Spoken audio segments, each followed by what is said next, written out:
El Colegio de México presenta Conversaciones sobre Norteamérica, una serie de podcasts que presenta el programa México, Estados Unidos, Canadá, PROMEC, del Centro de Estudios Internacionales sobre temas de interés en la región de América del Norte.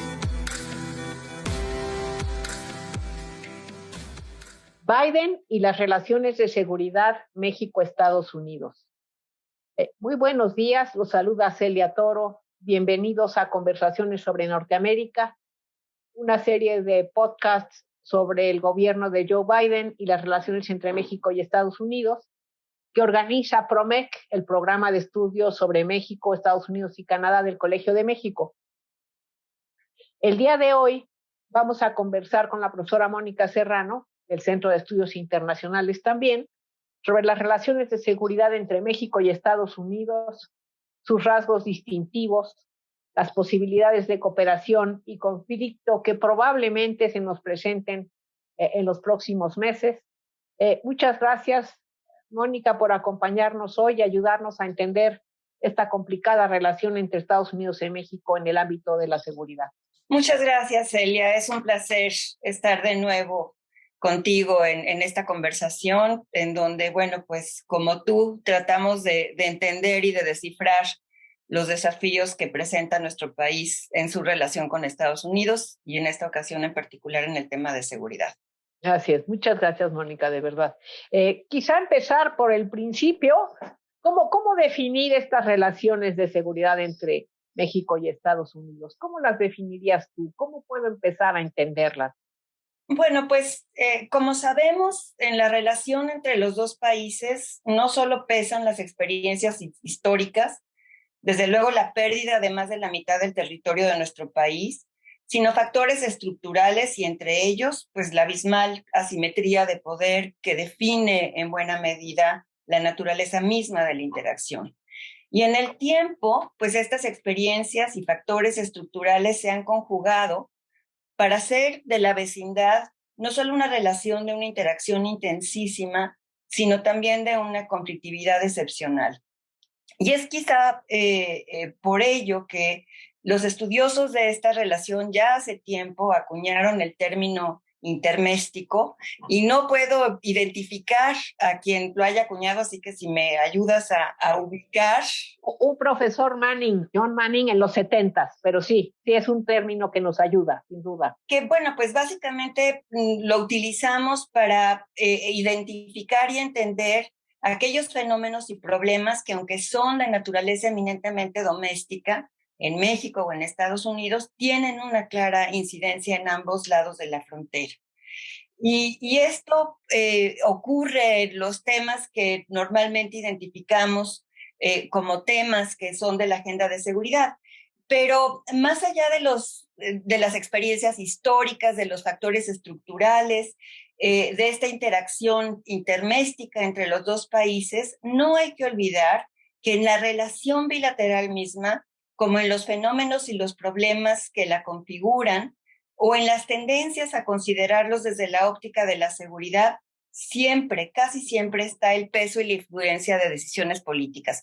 Y esto se manifiesta de manera especialmente clara en lo que se refiere a la interacción en términos de seguridad entre los dos países. Para intentar definir la relación, bueno, pues podríamos empezar de manera muy, muy básica, tratando de identificar y enumerar los temas y problemáticas que dominan o han estado presentes en las discusiones bilaterales de seguridad.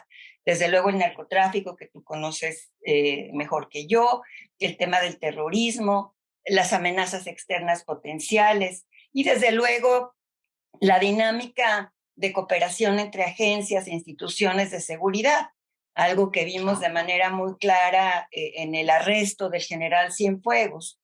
Y podríamos incluir en esta lista también otros problemas que, sin ser necesariamente de seguridad, en ocasiones, como es el caso de la migración indocumentada, pues han desencadenado la movilización de instituciones y de esquemas de cooperación que normalmente asociamos con la seguridad. Y esto es lo que está ocurriendo de nueva cuenta hoy. Al tratar de definir la relación de seguridad entre los dos países, pues también podríamos aproximarnos al tema desde una perspectiva más analítica y histórica. Y entonces podríamos empezar por apuntar, por ejemplo, los contrastes entre lo que fue el periodo de la Guerra Fría y el periodo más reciente. Y veríamos cómo durante los años de la Guerra Fría, México no solo representó una amenaza o un dolor de cabeza para Estados Unidos, sino que con su estabilidad política y su respaldo, por ejemplo, a agendas como la no proliferación nuclear, contribuyó de manera muy importante a la seguridad de Estados Unidos.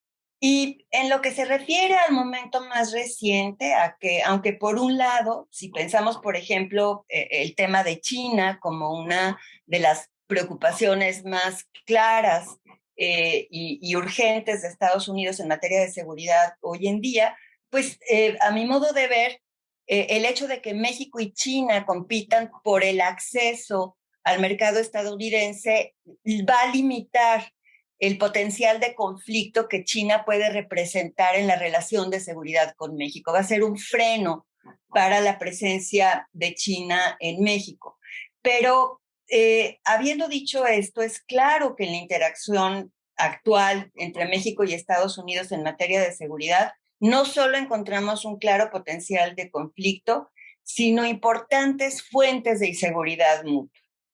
Entonces, vemos por un lado cómo las decisiones, algunas decisiones o las políticas de control de droga o la ausencia de decisiones en términos de regulación de armas en Estados Unidos exacerban los problemas de seguridad en México, y al exacerbar los problemas de inseguridad en México, terminan proyectando a nuestro país como una amenaza potencial para Estados Unidos. Sí, tienes toda la razón, yo coincido plenamente contigo. Me parece muy bien cómo has definido las relaciones de seguridad. ¿Querías decir algo más, perdón? Sí, bueno, que es que nuestro país es visto cada vez más como una amenaza. En términos de lo que es la relación y la interacción en seguridad ya con el presidente Biden, bueno, pues de entrada la elección de Biden, en contraste sobre todo con lo que fue la experiencia con Trump, podría hacer más llevadera la relación con Estados Unidos y limitar las fuentes potenciales de conflicto. Sin embargo, lo cierto es que pese a la aparente convergencia ideológica entre la administración Biden y la administración López Obrador, algo que en el pasado, claramente durante las administraciones Roosevelt y Cárdenas, permitió suavizar los aspectos más ásperos de la relación. En esto ha ahondado Alan Knight.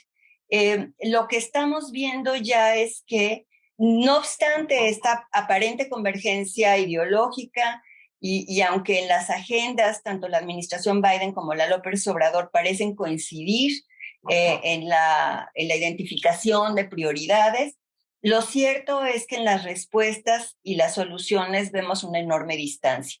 Y un tema que valdrá la pena analizar con más detenimiento y que puede caer también en el paraguas de la seguridad, es el tema del cambio climático. No puedo ahondar más en este tema ahora, pero es otra esfera en la que es posible encontrar desavenencias o esperar desavenencias. Y estamos, Mónica, ahorita para los próximos meses, digamos, estamos a unas semanas de la visita de Kamala Harris, vicepresidente de Estados Unidos, a México, pues para tratar estos temas. No sé si solo estos, pero no me cabe la menor duda de que los temas de seguridad van a estar en la mesa, especialmente, pero no exclusivamente, migración. ¿Cuáles van a ser los retos fundamentales, en tu opinión, de López Obrador y de Biden por lo que se refiere a los temas más candentes hoy por hoy? ¿Qué podemos esperar? ¿Habrá alguna posibilidad de acuerdo? ¿Es más de lo mismo? Yo lo que preveo es más de lo mismo, desafortunadamente, por el hecho de que el reto que hoy por hoy domina la interacción entre los dos países y que seguramente consumirá buena parte de la visita de Kamala Harris será el tema de la migración, porque es un tema que está impactando ya en la percepción de la administración Biden en el interior de Estados Unidos, está afectando ya su popularidad y está obligando a la administración Biden a reconsiderar o modular algunas de las ofertas, promesas que hizo en sus primeros días en el gobierno cuando firmó 5 órdenes ejecutivas sobre migración, entre las que estaba la iniciativa que envió ya al Congreso de una reforma ambiciosa migratoria y la reconsideración de la situación de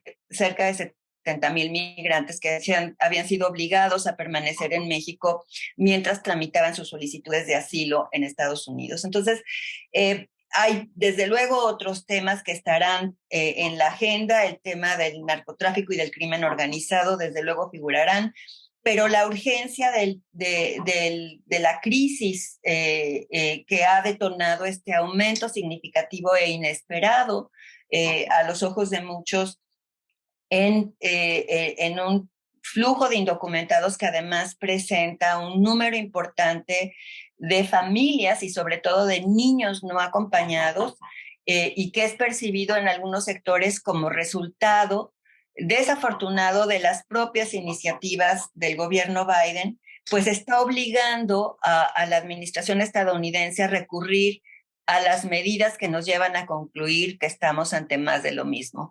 Esperar que México y Centroamérica funcionen como exacto.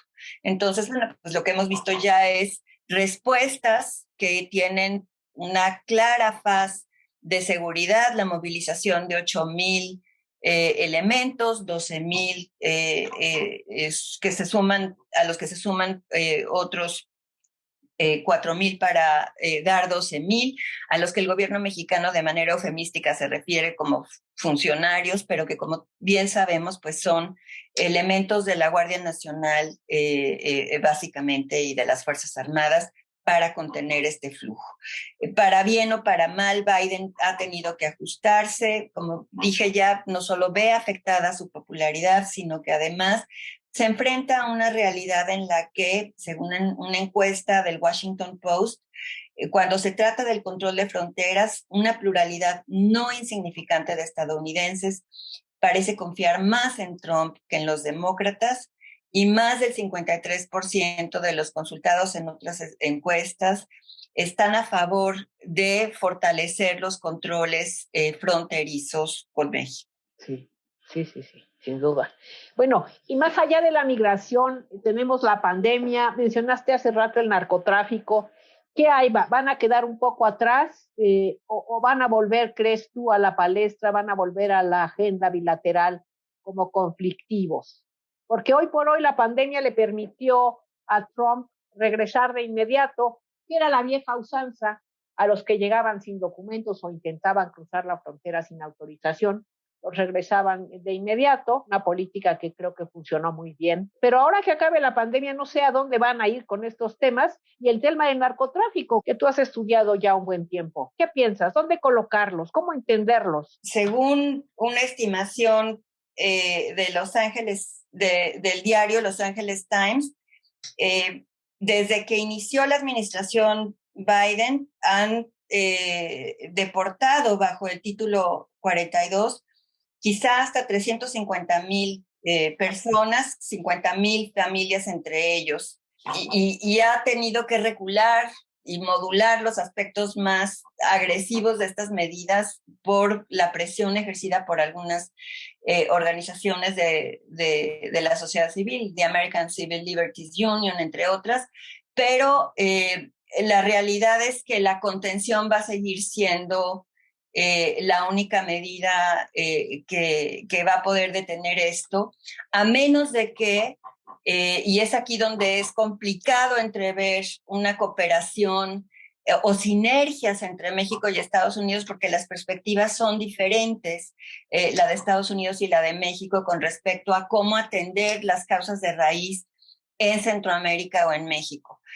Mientras Estados Unidos insiste que uno de los grandes problemas es la corrupción, previo a la visita de Kamala Harris, ha emitido ya una lista de funcionarios y políticos centroamericanos que identifica como corruptos y ha condicionado la ayuda que pudiera dar a los países de eso que mal llamamos el Triángulo Norte, ha condicionado esa ayuda en función de su compromiso al combate a la corrupción. Hay, desde luego, ahí una aparente coincidencia con López Obrador, pero las diferencias se perciben al momento de ver cómo están pensando poner en marcha estas agendas. Estados Unidos, para atender el tema de la corrupción, considera que es muy importante empoderar a la sociedad civil, mientras que lo que estamos viendo de este lado con López Obrador es casi una declaración en contra de lo que son las entidades que no sean las instituciones propias del Estado y del Ejecutivo. Entonces, vemos, por otro lado, la insistencia de López Obrador en este programa de Sembrando Vida, que suena la idea muy bucólica, muy romántica, pero que sin ser experta en este tema, lo que yo he visto es que ha coincidido el programa Sembrando Vida con uno de los años de mayor pérdida de bosques y de selva en México, y que en muchos casos, en muchos estados, pues quienes han querido recibir estos apoyos con el afán, sí talan. Entonces no hay un diseño más sofisticado de lo que podría ser una buena idea, porque hay una profunda desconfianza con respecto a la capacidad, el conocimiento y la capacidad técnica por parte de López Obrador, y una profunda animadversión a la sociedad civil. Sí. Y además, no es fácil sembrar árboles. Desde Calderón había un programa muy grande de siembra de árboles y no se trata de llegar y poner el arbolito. Así no se siembran árboles. Es complejo y hay que saber hacerlo. Pero bueno, estoy totalmente de acuerdo contigo. Ahora, no sé si queremos tocar el tema viejo, rancio, y ahí sigue con nosotros el narcotráfico. ¿Qué crees que vuelva? ¿Qué haríamos con eso? ¿Qué esperan los norteamericanos con su problema del fentanilo? Yo no sé cómo podemos ayudar, no les podemos ayudar y siguen pensando que podemos. No podemos ayudarles, y estamos aquí ante una realidad en donde, de nuevo, en esa interacción perversa de agendas, de problemáticas, de políticas y de decisiones, México acaba atrapado entre, por un lado, el mercado más valioso de consumo de drogas ilícitas, el mercado más pujante de drogas ilícitas y el mercado también más laxo de armas en Estados Unidos. Y esto da lugar a una vecindad tremendamente complicada, porque exacerba esa percepción de México como un problema, como una amenaza para Estados Unidos, pero a la vez no solo genera las condiciones para el surgimiento de organizaciones criminales, sino también para empoderarlas de manera verdaderamente inimaginable. Yo creo que no podríamos imaginarnos lo que estos cambios recientes que están teniendo lugar en esta última fase de la evolución del mercado ilícito de drogas en Estados Unidos pueden tener para nuestro país y para su relación con Estados Unidos. En un estudio de 2016 de la RAND, que no incluye estimaciones del fentanilo, concluye que el valor del mercado ilícito de drogas, del mercado de consumo de drogas en Estados Unidos, es de $150 mil millones. Y eso históricamente, desde el principio, ha sido un imán poderosísimo, una fuente de atracción poderosísima y de reproducción de oportunidades criminales para la entrada y crecimiento de delincuentes y de organizaciones criminales en México dedicadas a abastecer este mercado ilícito de drogas. En el caso de la crisis de opiáceos de Estados Unidos, una crisis que ha pasado ya por 3 fases, por 3 ciclos, y que se inicia al cambio de ciclo hacia el año 2000, es paradójicamente una crisis que tiene sus orígenes, a diferencia de lo que fue la crisis de la marihuana o de consumo de marihuana, o la más la que tenemos quizá más presente, que es la que tiene que ver con la cocaína de los 80s. Esta crisis de opiáceos tiene sus orígenes en Estados Unidos. Es una crisis que es producto de las decisiones y acciones verdaderamente inexplicables, solo entendibles desde una perspectiva de una ambición desmedida de compañías farmacéuticas, concretamente una Purdue, que sabiendo y conscientes de lo adictivo que podía ser el uso sin regulaciones estrictas médicas de opiáceos para atender padecimientos de dolor, lo que hicieron fue lanzar campañas agresivísimas e impulsar una nueva definición de pseudoadicción, así la llaman, y nuevas definiciones de umbrales y tratamiento de dolor para promover entre médicos, también ofreciéndoles pagos por dar conferencias y hablar en público a favor de estos medicamentos, impulsaron de manera muy agresiva el consumo de estos opiáceos, particularmente el oxicodín. El auge, digamos, o el clímax de esta primera fase coincide con la entrada de la administración Obama en 2007, creo que son 27,000 muertes por sobredosis de estadounidenses por sobredosis de opiáceos en Estados Unidos. Para ese momento las farmacéuticas habían inundado las farmacias en Estados Unidos con estas píldoras. Creo que son más de 100,000 millones de píldoras distribuidas a lo largo y ancho de Estados Unidos. Y esto es correctamente identificado por la administración Obama como un problema mayúsculo que tenía que ser atendido de manera urgente e inmediata. Sin embargo, la respuesta va a ser la respuesta automática, la respuesta tradicional de Estados Unidos cuando se trata de drogas, y la respuesta es prohibir, cerrar el flujo, cerrar el suministro, cerrar la oferta. Y sin detenerse a pensar que tenían ya una población adicta que iba a buscar las sustancias debajo de las piedras si así fuera necesario. Entonces, la administración Obama pone en marcha medidas y políticas que llevan a los médicos a restringir la expedición de recetas para que estas sustancias pudieran ser compradas legalmente. Y al ocurrir esto, esa población ya importante de adictos en Estados Unidos recurre entonces a la heroína. Y es ahí donde México empieza a figurar en la crisis de opiáceos en Estados Unidos como un abastecedor importante de heroína, sustituyendo de hecho a Colombia como primer abastecedor del mercado ilícito de heroína.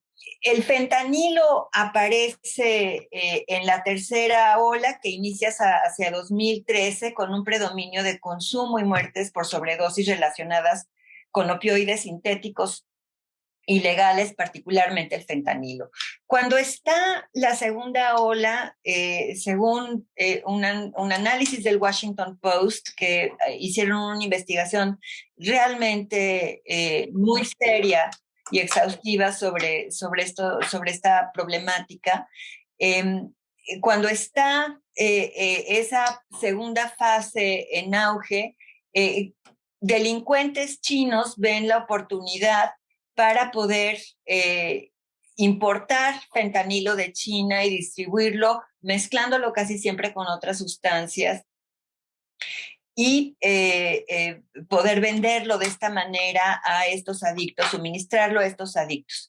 El tema con el fentanilo es que no solo es una potencia de adicción y el impacto es mucho más potente y tiene también un mucho mayor impacto de adicción que incluso la heroína, sino que además es mucho más redituable por el hecho de que 1 kilo de fentanilo que cuesta alrededor de $8,000, se puede subdividir en pequeñas dosis mezcladas con otras sustancias y dar un rédito de hasta $2 millones, mientras que 1 kilo de heroína se estima que reditúa cerca de $80,000. Entonces, aquí vemos los márgenes que representa este mercado, cuyo único límite, que es trágico, pero es cierto, pues es la muerte de estos adictos por sobredosis.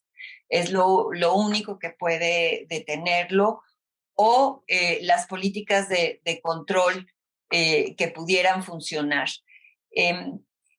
Desafortunadamente, mientras se niegue la realidad de esta adicción y Estados Unidos no pueda atender la adicción por la vía de lo que se conoce como harm reduction, reducción del daño y tratamiento, que han introducido algunas medidas importantes, pero sigue habiendo una tendencia casi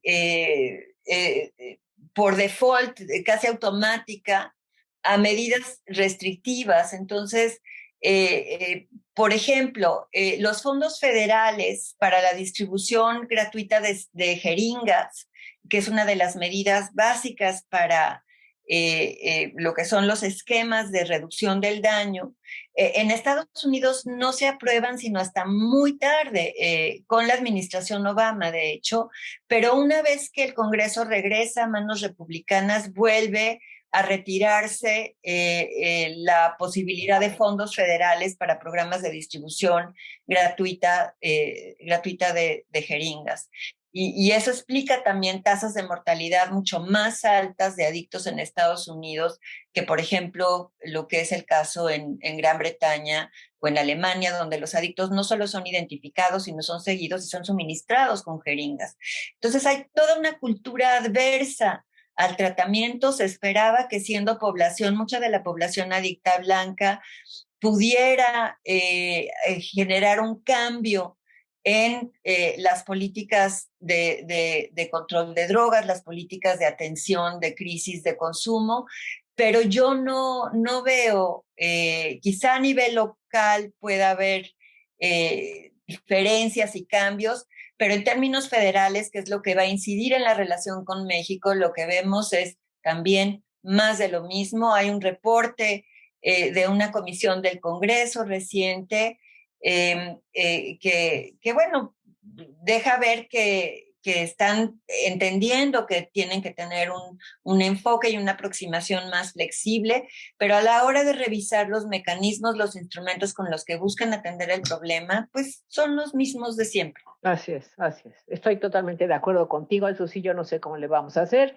Y lo último, para terminar, Mónica, lo de las armas, que también estamos desde hace más de 20 años solicitando que nos ayuden a detener el contrabando de armas, armas poderosísimas, cada vez más poderosas, que entran a nuestro país en forma masiva. ¿Tú esperas algún cambio por ahí? ¿Hay algunos sectores del gobierno norteamericano, estadounidense, que entiendan la importancia de reducir este contrabando de armas a México? Yo creo que lo hay y debe haber en la administración Biden. Estoy segura de que pueda haberlo. ¿Cuál va a ser el margen de maniobra con el que cuenten para poder hacer algo? Es ahí donde tengo las grandes dudas. Si vemos históricamente lo que ha sido el resultado de esos esfuerzos, pues de hecho es con la administración Zedillo, cuando Zedillo da una batalla realmente importante para dejar ver que ese era un factor fundamental que estaba no solo teniendo consecuencias en México, sino que tenía consecuencias gravísimas para la interacción entre los dos países, y entonces logra sacar el compromiso de Estados Unidos para marcar las armas, algo que permite entonces llegar a identificar las armas y llegar a conclusiones, incluida como lo que fue el caso escandalosísimo de Rápido y Furioso, armas que dejaron que se traficaran con el afán de ir a dar poder identificar y localizar a organizaciones de tráfico de drogas. Yo lo que veo y lo que temo aquí es que va a ser la historia de siempre y la posibilidad de que México pueda lograr algo tendría que pasar por hacer una alianza con los sectores en Estados Unidos que busquen el control en Estados Unidos, adentro de Estados Unidos. Y lo que yo no puedo entender es que la administración López Obrador se haya tardado 2 años y de manera reactiva, finalmente, solo ya casi como por revancha, incluyan el tema de armas para decir, pues si ustedes insisten en drogas, nosotros vamos a insistir en armas, sin entender que lo que se necesita aquí es un compromiso serio, cuidadoso, comprometido, de largo plazo. No va a ser de un día para otro, en donde México tendría que hacer alianza con organizaciones de la sociedad civil, algo que le saca ronchas a nuestro presidente, que están comprometidas con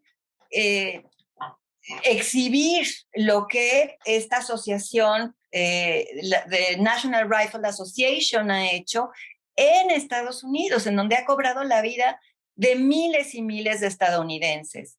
Y haciendo estas alianzas es en donde podríamos caminar y avanzar un poco.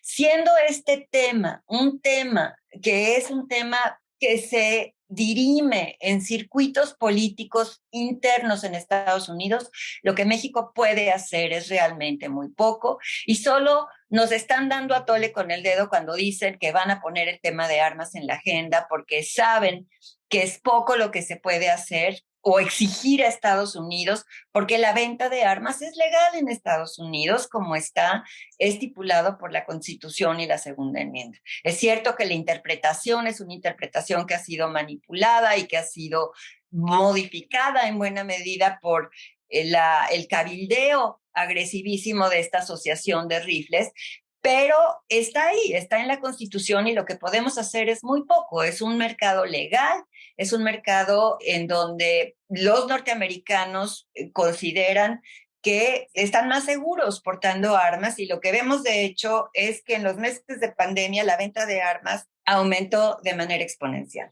Mónica, pues muchísimas gracias. Tu diagnóstico es pesimista, yo lo compartiría. Vamos a ver cómo nos va con el gobierno de Biden, que por lo menos es un poquito menos agresivo, ¿no?, que el de Trump, pero sí, yo igual que tú veo unas inercias poderosísimas que habría que explicarnos, ¿verdad? Muchísimas gracias, Mónica, por un panorama general buenísimo, muy informado, con muchas cifras y yo coincido plenamente con tu opinión. Gracias, Mónica, de verdad. Muchas gracias, Celia. Fue un gusto y siempre un placer. Esto fue una producción de la Coordinación de Educación Digital del Colegio de México.